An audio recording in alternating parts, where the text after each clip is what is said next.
Just gonna, all right. I think we're live. Well, good morning, everybody. Thank you all for joining us this morning. It's, my gosh, June 4th, and I'm Melissa Pache, CEO at the Whistler Chamber of Commerce. I'd like to acknowledge that we are having this virtual meeting on the shared unceded traditional territories of the Squamish and Lillooet Nations. We honor their language, culture, land, and traditions. I would like to start by thanking all of our members for your continued support the Chamber receives through your annual membership and commitments enabling us to do this incredible work that we do for you. For the last couple of months, we've been running a series of webinars called COVID-19 Business Support Series.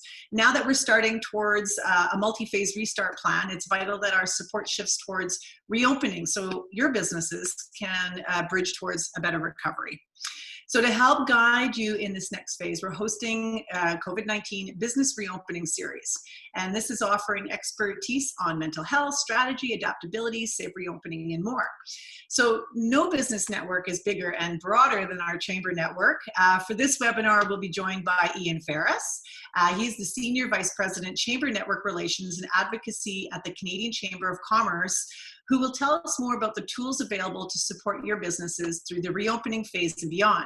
During this crisis, we have confirmed how well our network works together. Dan Baxter, hi Dan, Director of Policy Development, Government and Stakeholder Relations at the BC Chamber of Commerce. We'll talk more about this and about the power of MindReader and the intel behind MindReader, as well as a reminder of the provincial support programs. So many of you that have registered for today, I've seen you on webinars before, so you're quite familiar with the Zoom platform and the Q&A section. For those of you that have never done this before, we are going to receive your questions through the chat room, through Q&A. Just simply type in your question. You can also hit the like button, which will upvote a question, which will then automatically place the most voted at the top. If I see a question in there in a mix that's related to the topic, I might bring that one forward. So it's now my pleasure to introduce our panelists, all the way from Ottawa. Not that you look like you're in Ottawa, Ian, but you are in Ottawa. Ian is a government and public relations professional with significant experience running policy and member-based associations. He's adept at building consensus and alliances with diverse stakeholder groups, including campaigns that focus on advocating for specific public policy goals. Ian is responsible for working with more than 450 member-strong chamber network at the Canadian Chamber of Commerce, Canada's largest, most influential business association. He's a member of the Chamber's executive leadership team. He supports the Board Chamber Network Committee and holds specific policy files while working with the Chamber team to lead network annual policy resolution process. That's a lot, Ian. I should have given you the shorter version. I'm sorry, Melissa. That was wrong. That was my bad. It's a good one. Dan is all the way from Vancouver. Dan works very closely, obviously, with Val Litwin, who used to hold my position here at the Chamber for 3 years in Whistler. Dan is the Director of Policy Development, Government and Stakeholder Relations with the BC Chamber of Commerce. Dan has been with the BC Chamber now for 7 years, so you've seen a lot of changes at the Chamber. Prior to joining BC Chamber, Dan spent 3 years with federal government, 2 of those years in Ottawa. Dan worked with Honorable Ed Fast, former Minister of International Trade and Minister of the Asia-Pacific Gateway, where he led the Minister's Asia-Pacific Gateway file.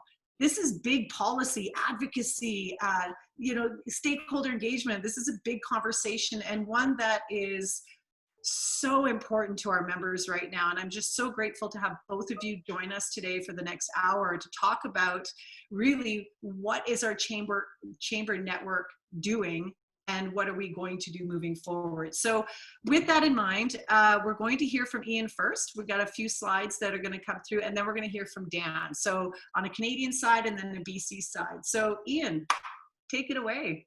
Great, thanks, Melissa. I really want to thank everyone. Good morning. It's great working with Melissa and her team, with Chanel and Michelle, and they do a fantastic job. Great also to be here with Dan. I've done a webinar with Dan before, so we also have weekly meetings, which we've just come off in the last hour, so good to see you again. You've got a great team here, and this is, I do want to bring greetings. First, I'll bring greetings from Karen Beattie, our CEO. Karen is quite enjoying the virtual environment and doing probably done hundreds of webinars, I'm sure, and today he's taping a number of different segments, different interviews. but I do want to bring greetings on behalf of Perrin and the staff of the Canadian Chamber. It's certainly, you're well represented in Whistler with the BC Chamber, and then you mentioned Val. Val's a great partner to deal with, but also with Melissa and her team. So thank you for the invite. I really do appreciate that. I've got a few slides I want to share with you. So Chanel, if you could bring up the slides, please. Great. So actually, Chanel, I know I told you to put that slide on first. Obviously, keep it there. You can move to the next slide, please. So for the, obviously we've been dealing with the pandemic for the last 12 weeks. This is, and I used this title in a previous webinar that I did, two simultaneous crises. And we have to remember there's a health and an economic crisis. And, obviously I'm going to focus on the economic side of it today. But I do want to break it down into 3 phases. We've created, the first phase is weathering the pandemic, making sure that our businesses have the support they need and they're able to survive. So we've created a number of tools. And when I say we, that's governments, that's business, the private sector, Whistler, BC, and the Canadian Chamber, of course. So the first phase is creating those tools. And we're in that phase now, kind of exiting as we go towards the safe phase 2 of reopening the economy. And I'll focus a little less on reopening the economy, although I do have a few things, a few principles that I want to raise. And that's more because it's a provincial responsibility, and Dan will address it certainly in his comments, I'm sure. The final phase, and this is what we're hoping to get to soon, is the road to recovery. And today we're pleased, the Canadian Chamber is pleased to launch our roadmap to recovery, which is a follow-up document to our roadmap to prosperity. That first roadmap was used last year in the federal election and formed our much of our advocacy agenda. Well, this roadmap to recovery will now form our advocacy agenda going forward with the Government of Canada and internationally as we move forward. So next slide, please.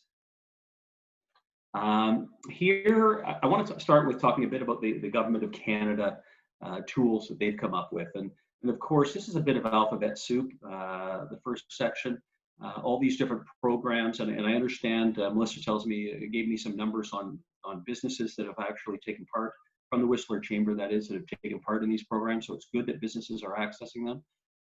As they say, it's there's lots of acronyms we've come to know and probably not love.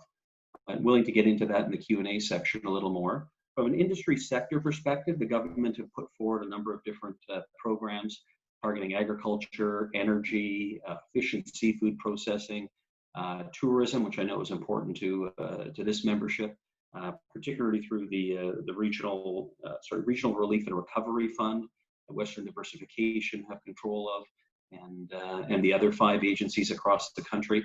The government's come forward with lots of support for demographic groups, whether it be students, charities, women entrepreneur, large employers.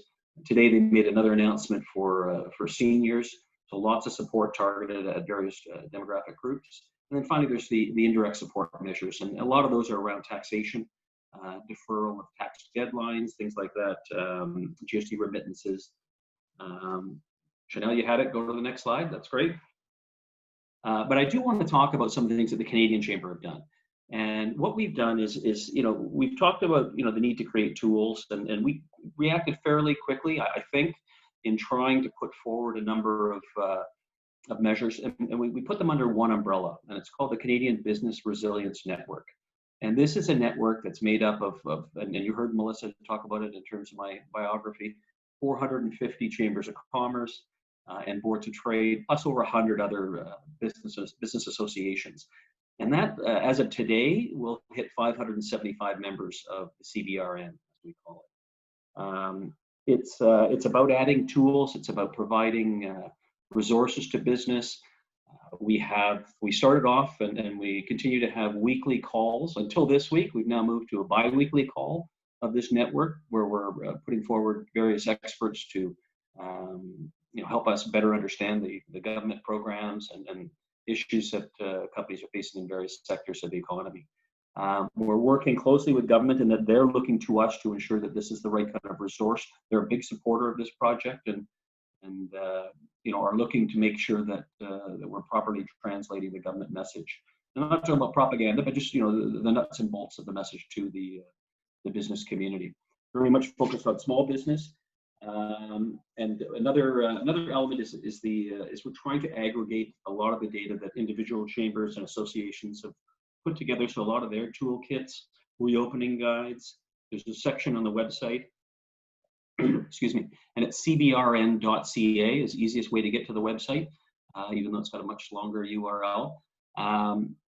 There's lots of guides on that, so please check that out. It's changing daily, and it's grown over the last 12 weeks, obviously, but it's now at a level where I think there's a significant amount of information, including provincial and territorial information, so you can go and check out what your provincial governments are doing. So next slide, please, Shana.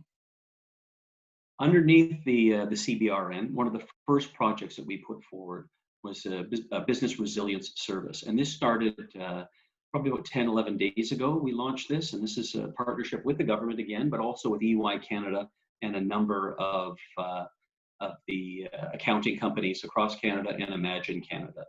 And this is a toll-free hotline. And it's been in operation, as I say, for 10 or 11 days. I've got some stats from the first week, and I think they're fairly impressive. There was over 1,200 conversations, one-on-one conversations that happened, and that's going up, that's accelerating. 13% of the calls that came into the hotline were from British Columbia. And so of course, I did a quick calculation on population. That's representative of BC's population in the country. So BC's well represented. I think it's, my third bullet, I think, is one of the ones that I don't put early enough. It's free for the user. So you're getting access to 125 experienced advisors. It's free. It's targeted towards smaller business. I think 96% of the callers in the first week were 24 employees or less. That's the way they were categorizing them. Also, the calls last between 10 and 40 minutes. This is not a call center that's trying to get you off the phone. They're actually trying to engage and really help out. And they can answer questions on eligibility on government programs. They can provide financial advice, tax advice. So a very good service, and we're as I mentioned, some good uptake. Interestingly, one of the lessons learned that we found is that it's government websites and the news media that's really getting this message out there. So we really want to get it out there more through our chamber and association members. And so we'll put increased effort into that soon. In terms of issues that are coming up, commercial rents was probably the biggest issue, the wage subsidy and the business loan account. So businesses are having a tough time understanding these, some businesses understanding these issues, and they really want to make sure that they're understanding it and able to put a proper application. So please look for the Business Resilience Service, and again, it's on our cbrn.ca website. And I know that Melissa and her team will be sending some links to these various programs that I'm discussing to you. So next slide, please. This is the Small Business Relief Fund. It's a contest that we've put into place as of this past Monday, supported by Salesforce. They provided us with $620,000, and we're asking small businesses to come forward. And this includes these are for-profit companies, so it doesn't include chambers and not-for-profits, unfortunately, but it's small companies that minimum 2 years old, and you can see between 2 and 50 employees and the annual revenue range that we're looking forward to apply and tell us, how you would use this $10,000. How is it going to help you recover from COVID-19? And it's, again, all done through the generosity of Salesforce. So 62 individual grants of $10,000. And those will be coming forward later in June. Right now, the application period is open, and as of this morning, we had 374 applications. I think that was Monday through Wednesday. So we're getting over 100 a day. So we anticipate over 1,000 applications for those 62 grants. So that's another project that we're really hoping will aid. It's not going to aid everyone, but we're hoping it's going to aid those 62 businesses. So next slide, please. Okay, now I mentioned I wasn't going to talk too much about reopening the economy. I rely more on Dan for that.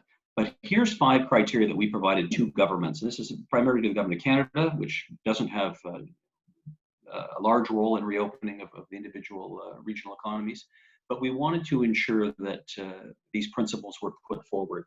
And the crisis has shown that there's some good public policy can come from stakeholder input. And so we're recommending that governments include the private sector in providing real world advice. And that's sort of the top line message. Secondly, lots of examples from around the world of other countries, and there's many other economies that are ahead of us in terms of recovery, and we're looking to them for their lessons learned and some of the experiences that they've had in putting into place and making sure that we're using best practices. Third, as we know, in good times, let alone in times like pandemic, we have a difficult relationship in our interprovincial and interterritorial alignment, making sure that our governments are speaking to each other. We want to make sure that there's lots of consultation and that we're working through those relationships. This clearly can only happen if everyone's talking to each other and there's collaboration. And we've seen the government of Canada coming forward with lots of financial support in areas, or some financial support in areas that are in a provincial or territorial jurisdiction. So we really need that alignment moving forward to recover. The fourth area is temporary financial support programs that we've received. They're great, but really we need to move forward. We really need to have a sustainable public financial system, and we need to look at at debt deficit and things like that. So that's going to be crucial. And finally, our last piece of advice, whether it's sage or not, we need a reboot on trade. Trade is considerably important to Canada. Businesses rely on it, and we really need to move forward in changing and improving that system. So those are kind of the 5 key criteria that we'd look to for governments in reopening the economy. But I want to get to, so the next slide, please, Chanel. And the last section I want to talk about is economic recovery. And this is where, I've mentioned we put out the roadmap to recovery today. It's got 9 policy pillars. There's 51 specific recommendations, and you can read those on your screen. I'd urge you to go to cbrn.ca or chamber.ca, our website. The information will be in both places. But this is a document that's just come out. It's a bit meaty right now, and we'll work with everyone to figure out a way to implement it. But it's been created by Canadian Chambers network, really those 450 chambers and 100 plus associations that are corporate members, through our policy committees, through the work with the provincial and territorial organizations like DANS, the BC Chamber of Commerce, but also it's our individual and local boards of trade and chambers of commerce that have provided a lot of input into this, and much of that comes from our our AGM process, our policy resolution process, which I know Dan's just come out of his. He's been the leader in that, and has had the first virtual resolution debate, and will be next. So looking forward to some lessons learned there. But that's kind of some of the ideas, Melissa, of the areas that we're concentrating on. Looking forward to getting more into the Q&A section. That's really great. Thank you so much. That's a lot of information and a lot of material for our members to sift through if they haven't already. We have put out the contest with Salesforce, so it's out there, and we'll certainly make sure that this group also gets it through our email back to them this afternoon. And now there's some questions that are starting to roll in, and one's from Ian Lowe, and it's around the language around temporary layoffs. So what we'll do is, before we get to those questions, Dan, do you want to take it away? And you've got lots of great juicy information to share with us, and if you could take that away. And yeah, no, thanks, Melissa. Happy to, and thank you, Ian, for your presentation. I just want to really start, and if Chanel, you want to put up my slide, just the introductory screen, but I just really want to highlight, and it builds on the point that Melissa made, the power of the network, and that getting to follow Ian from the Canadian Chamber, obviously this event hosted by Melissa, that there really is no organization that, for a membership, you get access to all 3 levels, your local government, you got your national government through the Canadian Chamber, and of course through the BC Chamber, the work that we're doing with the provincial government. So I'm obviously happy to be here just to talk a little bit about COVID-19 and what we're kind of calling provincial support to reopening and the role of the Chamber. So maybe the next slide, Chanel. Just to kind of position this a little bit in how the BC Chamber Network has been engaging. Obviously, this has been basically, through our normal processes, and Ian highlighted our policy development. We obviously have great policies that we just adopted back at our AGM in May that will become part of the conversation of recovery and ways the provincial government can support business going forward. But even leading up to that, in these some of the initial steps, we have our usual meetings with MLAs, with ministers, federally, provincially, your local chambers like the Whistler Chamber of Commerce meeting with your mayor and council, meeting with your MLA and MP, and developing those relationships and offering solutions. Of course, we do it through letter writing. I know the BC Chamber ourselves so far have written 2 submissions, one right at the beginning of the crisis to Minister James on the really immediate supports businesses needed, and then flowing from there, we did a second submission on more of the gaps or areas for more focus. And of course, those are the kinds of templates we've given out to chambers like the Whistler Chamber for Melissa and her team to use in their communication. But really the broad way we've been engaging and our network has been engaging is through our bcmindreader.com platform, our insight platform. And you can see the slide here is talking about our initial survey that we did in partnership with Small Business BC. I believe we also did with Community Futures on a later kind of iteration of this graphic, as well as the BC Economic Development Association. And of course, with that reach, that partnership from our local chambers and some of those other provincial partners, we were able to get 8,000 respondents. And this has really drove that initial feedback on how COVID-19 was impacting business and the support they needed to see, that members like yourselves and Whistler needed to see. If you go to the next slide, Chanel, please. So just to give a snapshot of what that data was giving us to help feed the advocacy work that we did, you can see just high level, the top 3, basically people identified their top 3 biggest supports. So you can see kind of how it broke down from reducing tax rates facing BC businesses and households, being number 1, to direct support to BC specific industries. So that could be tourism, especially for the resort municipality of Whistler, to collaboration, obviously, with property owners and tenants to consider remedies for business rents or businesses not able to pay rent. So that commercial rent piece that Melissa flagged, or that we're talking a little bit about maybe a little bit before we got onto here. Of course, all the way to tax remittances, deferring tax remittances to BC businesses.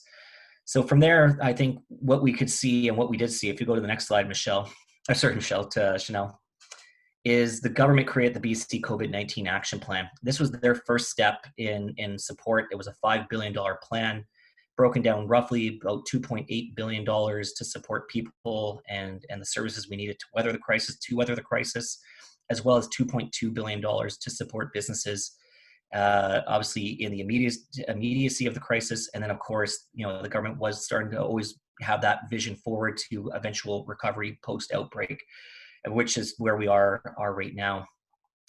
Next slide, please.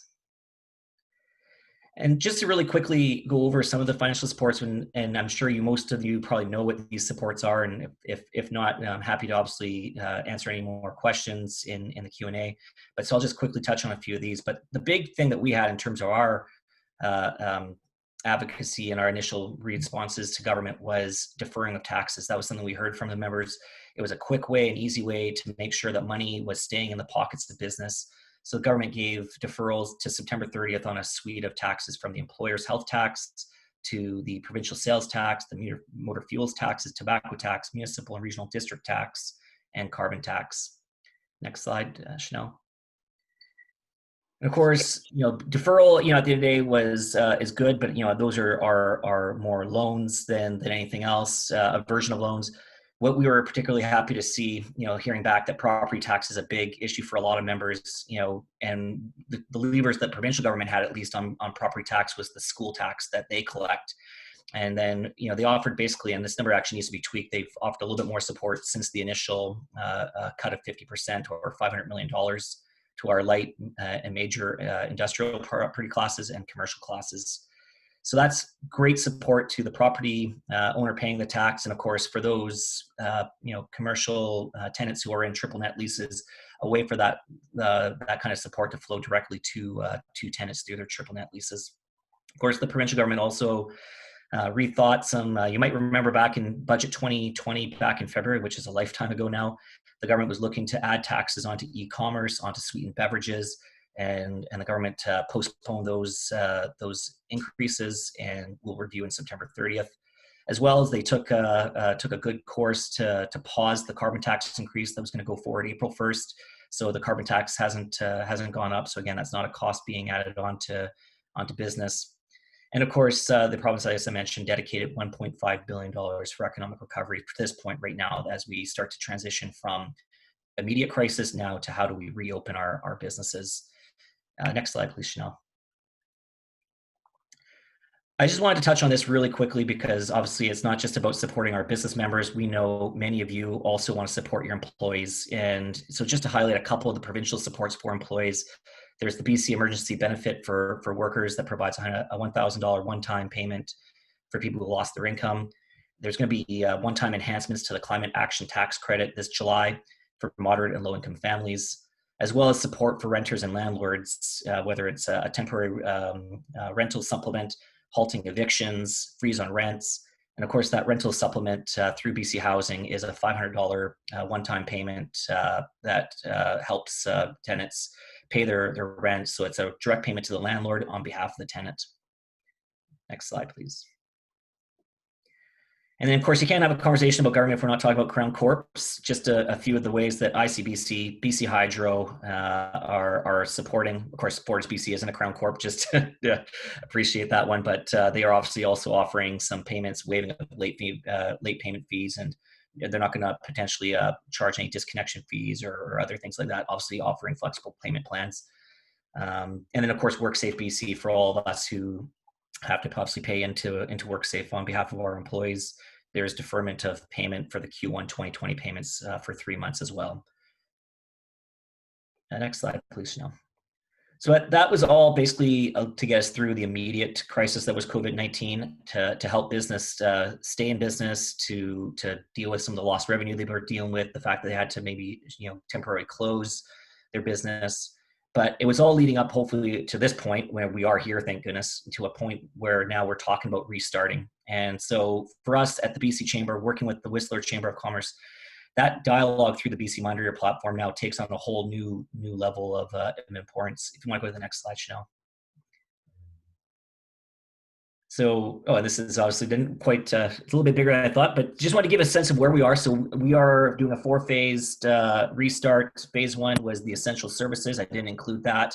Basically where we were pre-May 19th. So now phase 2 is where we are. And it includes retail sector reopening, hair salons, barber shops that were required to close. They now have the ability to reopen, restaurants, pubs as well. Obviously with appropriate physical distancing protocols in place. And the goal is to obviously transition into phase 3, which I know a lot of hotels and resorts are planning, are working on reopening. They have their plans in place, getting their plans in place. The Premier was mentioning that the expectation is phase 3 sometime mid-June. So we're obviously keeping an eye on that. Next slide, please, Chanel. For us at the BC Chamber, where we want to keep having the conversation through our local chambers like Melissa and her team is through our BC MindReader platform. We've been doing pulse checks you might have been seeing. So constantly engaging with government through these pulse checks, going back to you as members, are the programs working? What's still keeping you up at night? What's still top of mind? And of course, now that we've just released pulse check number 3, you can see that was, the first ones were more about the immediacy. Were the programs working? Were they getting to the right people? Were they offering the support that helps them keep the lights on? To now more talking about what the road to recovery look like. So really important to continue to engage through those pulse checks with Melissa and her team.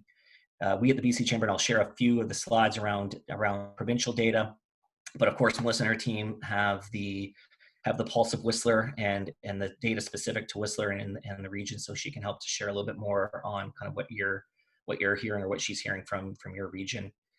But the importance of this, just to highlight before I move on into the data, is how the provincial government especially has been reaching out to us.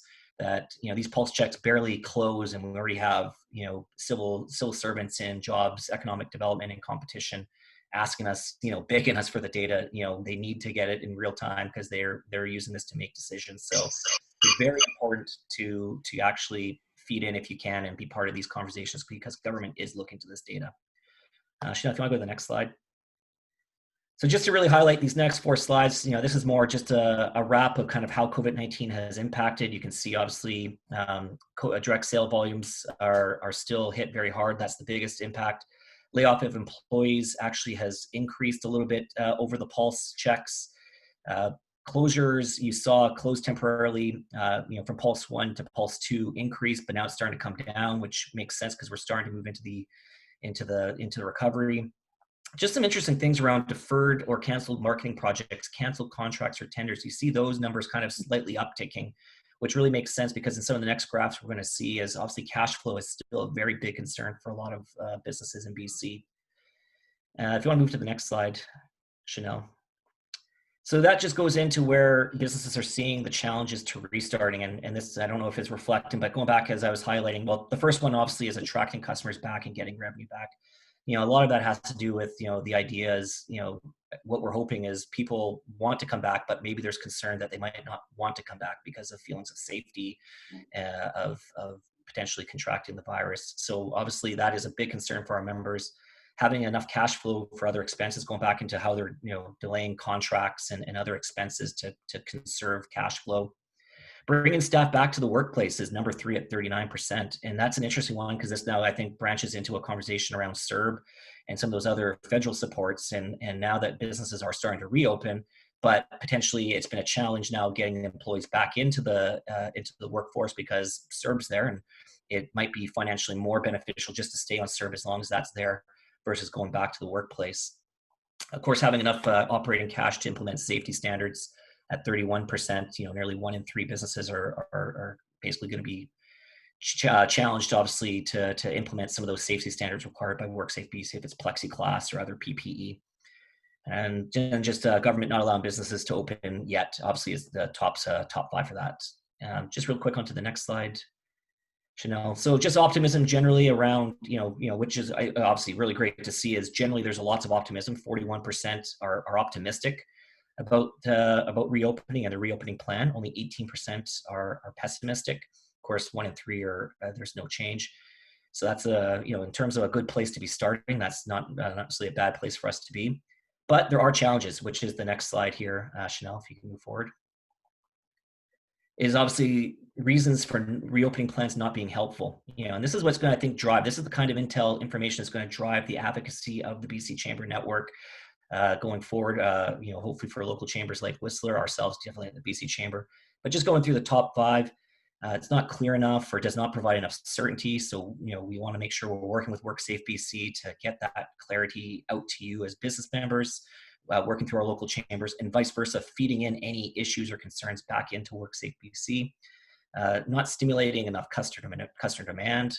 So potentially, again, people, it's not just enough to be open, but people need and want, and how do we get people back into the economy and spending dollars again? It doesn't provide any cash flow required to start. So going back to that 1 in 3 businesses that are definitely going to be strapped or challenged to reopen because of required safety equipment, PPE. But of course, other businesses, even if it's not necessarily strapping them for cash, it's an unexpected consequence or unexpected cash expenditure they have to make. And then of course, just the rollout being too slow, taking too long to open up all businesses, and just not addressing workflow challenges or workforce challenges around bringing staff back to the workplace. So again, not going back into that CERB conversation that we need to be really focusing on in terms of how we transition people off of the immediate supports, crisis supports now back and transition it back into work. And I just really, from that, I want to highlight, I think this is my last slide coming up, is where do we take this and what are the next steps? And of course, I highlighted some because obviously, and Melissa can attest to this, this isn't an exhaustive list of things that we are working on as a chamber. And I think you could probably agree as well. This is just some of the issues that we're hearing, what we're seeing definitely around reopening. But again, going back into the business rental piece, making sure that money is getting to small businesses. There are issues with the program. It's not to say the program is perfect. We at the BC Chamber, we're happy to see, because of our advocacy, we were working with Ian and the Canadian Chamber and our provincial and territorial counterparts, put the idea out to government that they should put a temporary freeze on commercial rental evictions, just to help bring the parties together, make sure no one's worrying about losing their storefront, as we make sure that we get the program delivering the support to those small businesses that need it, but in a way that works for landlords and tenants. So obviously, if you're hearing anything on the ground, feed it in to Melissa, because that will help us then engage with the federal government and provincial governments on that issue. Financial support to outfit businesses with required PPE is obviously, again, going back to at least that 1 in 3 definitely feeling it. It's probably even higher in terms of the fact it's an unexpected cost.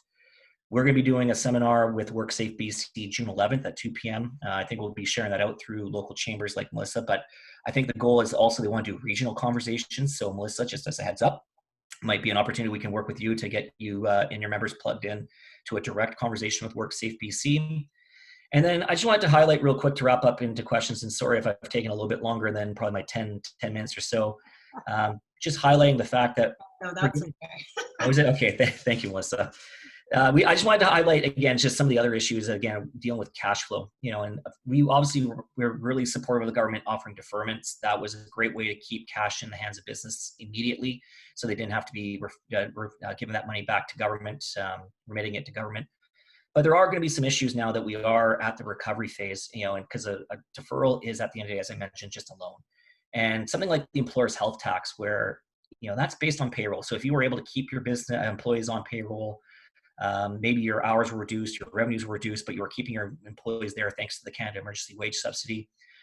Now that we're here at recovery, that was basically lost. You were paying that whether you made $1 or not made $1 because it was based on payroll. Where that really now has the potential to bite into your future earnings now that we're in the recovery phase. And so to really help mitigate and give an extra boost to those businesses, particularly small businesses, one of the things that we're going to be working with chambers and saying to the provincial government is give at least 3 months forgiveness on those deferred EHT ones, because that's a bite on future earnings.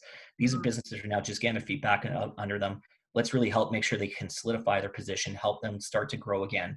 And by giving a little bit of an extra break where they can keep some of that money themselves for other operating expenses would be a real boost. So those are just some of the ideas that we're working on. Of course, these conversations will help shape all our advocacy. I think there was a question about Employment Standards Act that we'll touch on. So anyway, I'll leave it there, and let's get to some questions. No, that's really great. Thank you both. Wow, that's a lot of incredible intel and super, on point for today's conversation. During your conversation, the webinar stopped for me, so I was scrambling around trying to get myself back, so I apologize. I know that there was a question that I unfortunately through that lost on the chat, but it was from Ian Lowe, who is a general manager here at the Crystal Lodge Hotel, that was really referring back to that 13-week temporary layoff to the 16 weeks. And wondered if you had, did they make any extending to the ESA temporary layoff window in their submissions to Minister James? And I wondered if you had some information on that. Yeah, that's a great question. That was definitely something we at the BC Chamber were hearing very early from our local chambers, like yourselves, Melissa, in terms of flagging that as a member issue throughout the province. 13 weeks, after just a real quick summary, 13 weeks, if someone's laid off, becomes effectively under the Employment Standards Act, constructive dismissal. Mm-hmm. And of course, 13 weeks, we've been at this crisis now for again, who knows how long, how many weeks now, but obviously that was week 13 this week. That would challenge, obviously, if they had to pay out severance. Because of constructive dismissal. So we did make that part of our initial submissions to, actually that was our second submission, our kind of follow-up. We did, wasn't part of the initial class, but in the, hey, here's some other ideas you need to be following. And luckily the government made some movement on it. It wasn't necessarily as much as we wanted to see. So they did go from 13 to 16. Yeah. Our desire would have been to see something more like the Alberta model. I think we're going to continue to push the provincial government to look at Alberta, which is 24 weeks. Of course, the gold standard, if we're going to give gold standards out, Ontario just recently upped it to basically indefinitely for the life of the crisis. Yeah, they've amended their Employment Standard Act. So that obviously, is something we can strive for, but that might be a bridge too far. So if we can get up to 24 weeks to be in line with some of our Western partners like Alberta, that's definitely something we want to work at. I think the other thing to keep in mind, and this is not labor lawyer advice, definitely seek a labor lawyer's advice. There are provisions within the Act for crises that the Labor Minister can direct, and say, during certain times, you don't have to, wouldn't necessarily consider constructive dismissal during a pandemic like COVID-19. But again, I think obviously we'll keep pushing to get that extended out, because that would be a big hit for a lot of businesses if all of a sudden they kind of cross that threshold, and all of a sudden for some of the larger businesses, you're talking hundreds of thousands of dollars, and same with small business. It doesn't matter if you have 1 or 2 employees right now.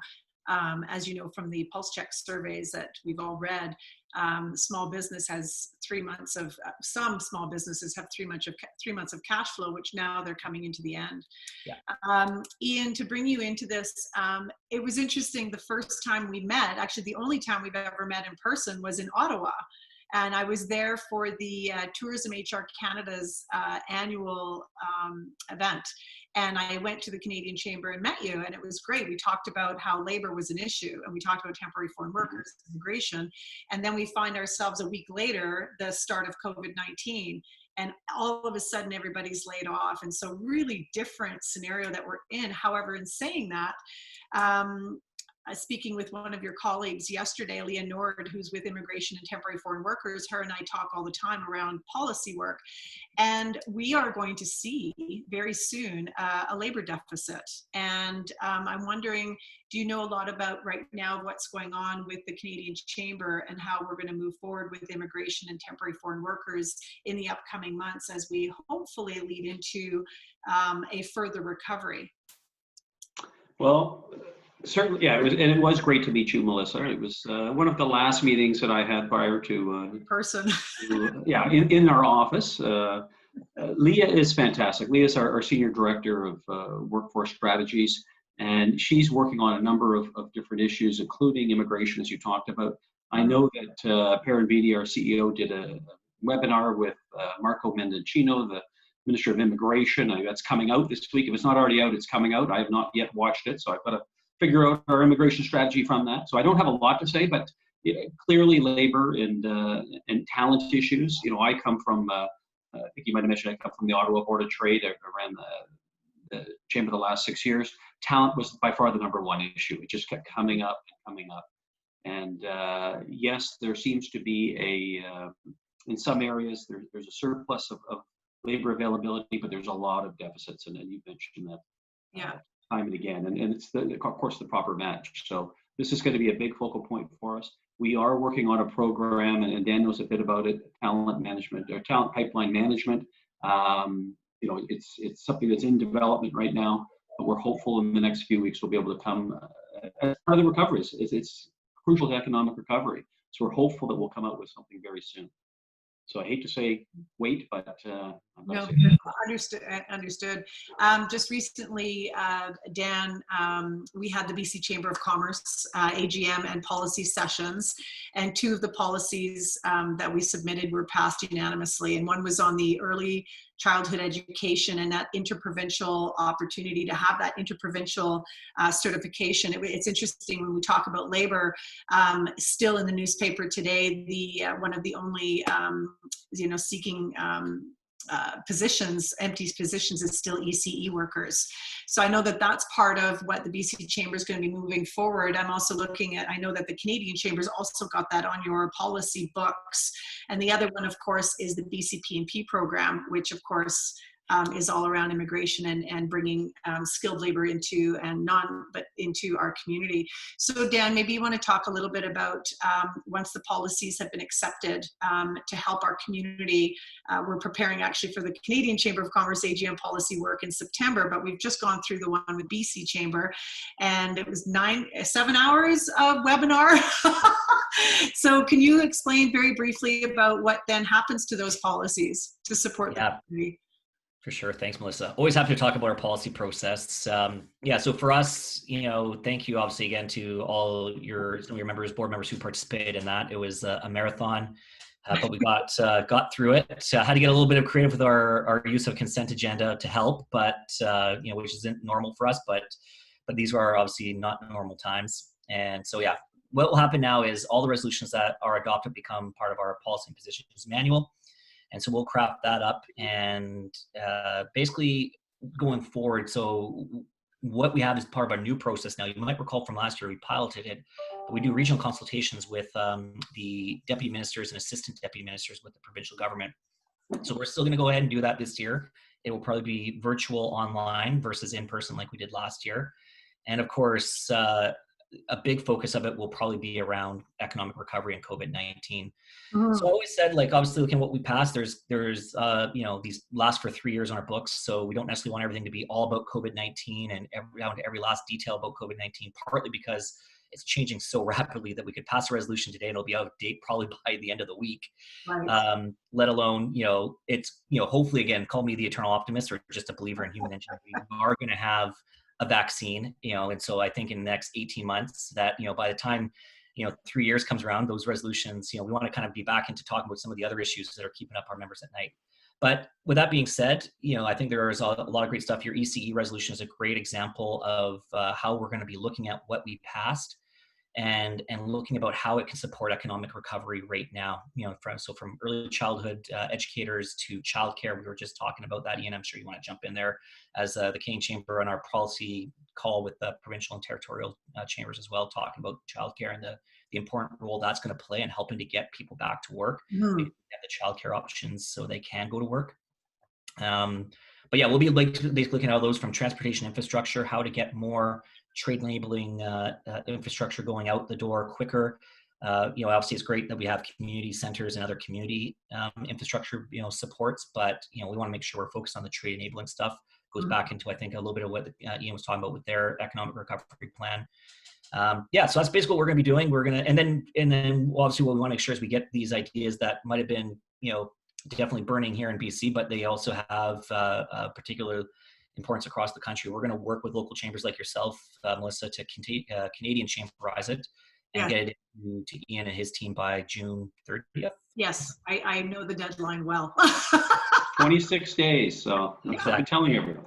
Well, and you know what? This is actually a blessing in some ways, because normally when our AGM ends and the Canadian Chamber's usual policy deadline, we basically have barely a week to do all of this. So 26 days is a lifetime from that point. I'm just disappointed that we're not flying to Ottawa this year. That it's going to be online. But anyways, Ian, do you have any comments? Next year, you can come to Ottawa, Gatineau next year. So we've just delayed everything a year, and we'll be in the Yukon in 2022. I'm happy about that. So, do you have anything you wanted to add to ECE? Otherwise, I can jump into other questions. Well, no, just very quickly on that. Dan's right. We had a discussion as recently as this morning on this. It's varied across provincial jurisdictions. There's no doubt, but I think everyone agrees, in particular the Canadian Chamber, that we can't have recovery without childcare. It's so critical. So we'll rely on that resolution passed last year. I believe it was the Greater Victoria Chamber that had put it forward, but I'm not positive. And so that's on our books. And as Dan said, those books that we have, ours is a 3-year rolling book as well. So it'll be a focal point in our advocacy going forward. That's great. There's a question on, do you know if temporary foreign workers will be given permission to enter the country if they have a valid job offer from any Canadian employer despite the current international travel ban? Or is the employer required to attempt to recruit locally and nationally first? No. And I've got Brooke Finley. It's interesting. Brooke is, she's just responded. Brooke is, runs the Whistler Immigration here in Whistler. Okay. And Jackie's been, not Jackie, well, Jackie's been helpful as well, but Brooke has certainly been, she was the one that helped us in building the BCP&P resolution for the BC Chamber. So she's certainly in my back pocket and sometimes right there for me. So it sounds like it's a yes on her side. Yeah, I was going to say, but Melissa, please put your members in touch with Leah. I mean, Leah, and she's a great resource in our office. So she's been fantastic. She's always there to help. So definitely. The other one that we talk about, of course, is the wage subsidy moving beyond August 31st. What is your sense of that? That is a big piece for us. I mean, that's, many of them are not using it. In our last survey, 49% were not, but that doesn't mean that they're not going to. It's just some of the businesses are reopening and they're doing a very safe procedure in reopening slowly. And others are kind of waiting to see how much tourism we really are going to get through that regional traffic. In saying that, though, it's going to be vital that we do see a continuation. I wondered if you had any sense of what that might look like at this point. Very hard to say. Well, Melissa, you're certainly going to know this well, that, it's very difficult to restart, reopen a tourism industry. You need to have those bookings. You need to do your marketing and advertising, and you just can't turn that on over a weekend. So there's a lot of concern that the summer season could be lost, and we're hopeful not. We're hopeful that it'll be focused on regional tourism, as you mentioned. And that's going to be critical to a lot of communities like yours. But from the wage subsidy perspective, we've had a number of discussions, and again, Dan and I were on a call with finance officials last week where we talked about the wage subsidy and changes to the program.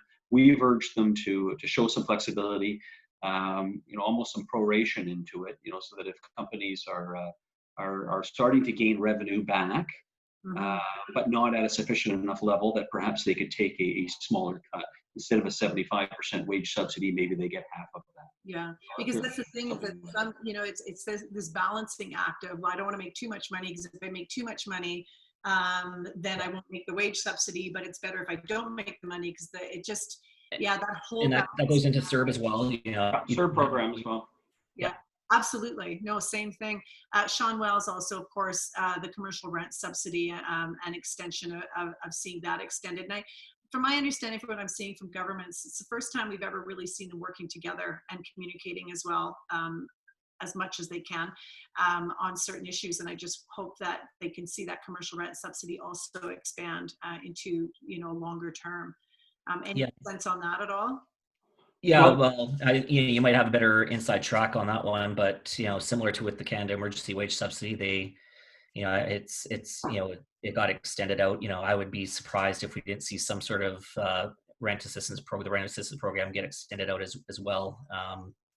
Just give a little bit more breathing room, just because at least here in BC, and I don't know what it's like in Ontario, Ian. We're just obviously starting recovery now. So again, businesses are just getting their feet under them. In some cases, they're only getting the money back now from the rent subsidy program before. So that might be helpful in some cases, but it's I think it's one of these things going forward. We'll definitely want to make sure that we don't apply undue pressure just at the point where businesses are starting to. I totally agree with you. Mm-hmm. Ontario is nowhere near where British Columbia is. I mean, much further behind.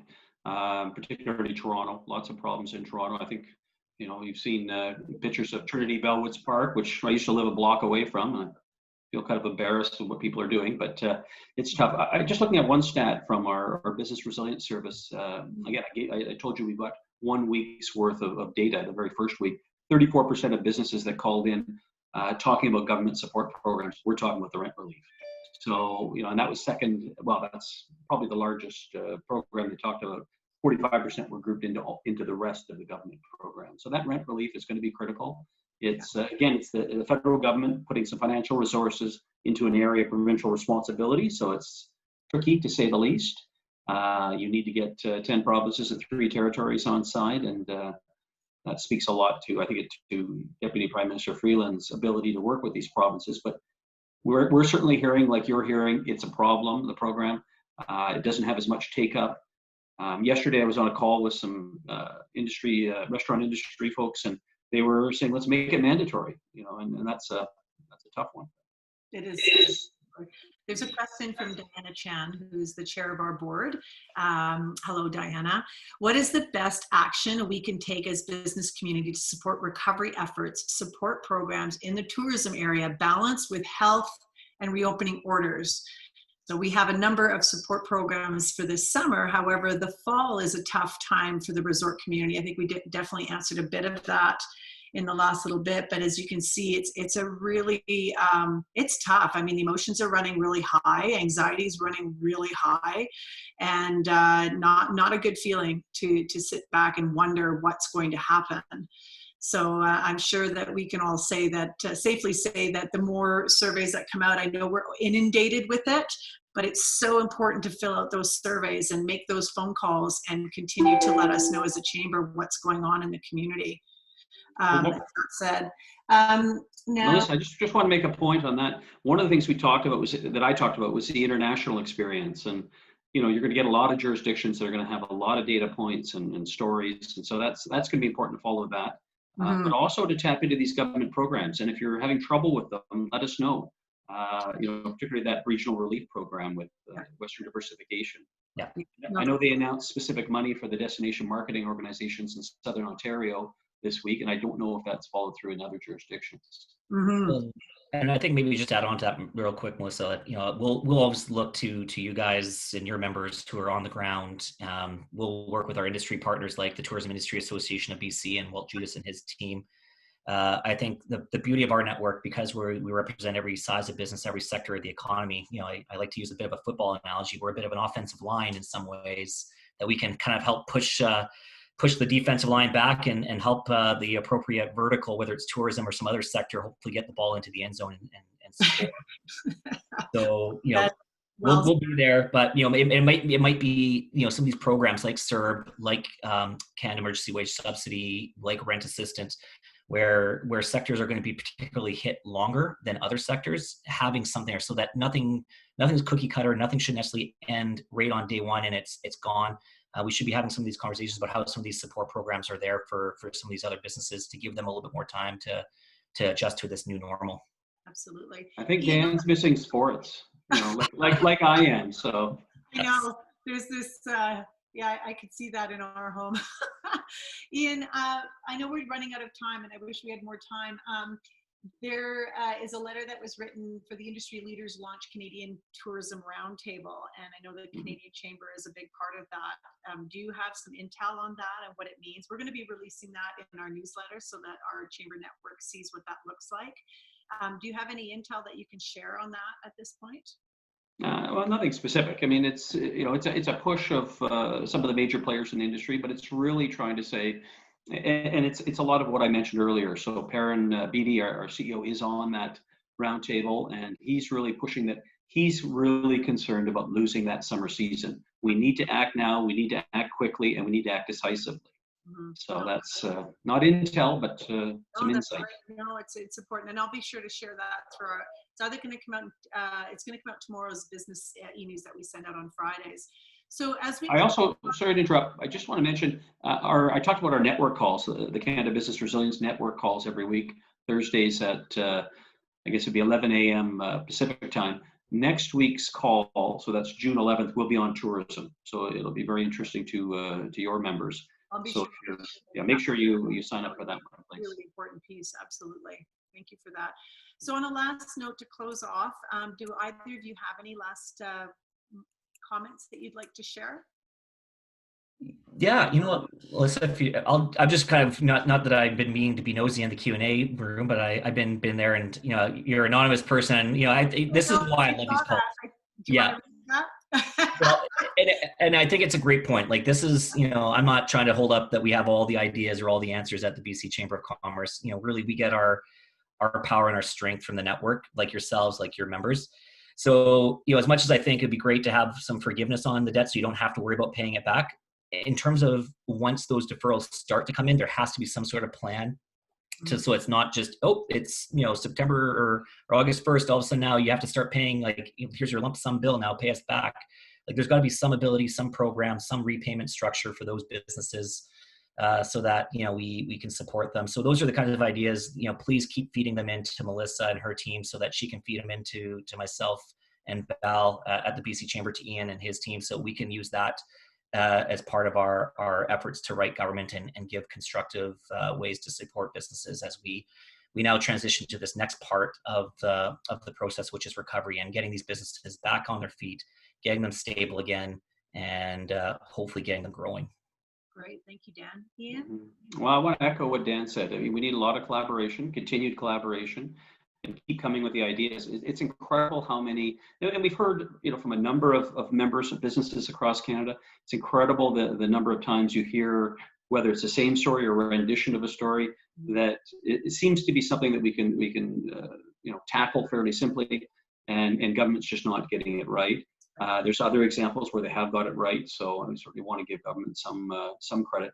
But we really need to keep pushing them. We have a weekly submission that goes in. I believe it's this afternoon. Every Thursday afternoon, we send in a written submission of ideas on the government programs and other things to the government, and we source that from calls like this and an individual contact with the provincial and territorial and local chambers. So keep those ideas flowing and keep collaborating is my message.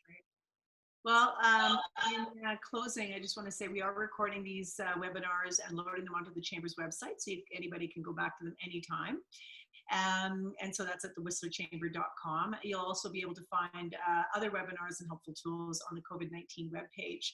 So we're going to stay connected with all of our members and the broader business community through regular e-news updates, which we do on Monday, Wednesdays, and Fridays, and they will hopefully help navigate through these really difficult times.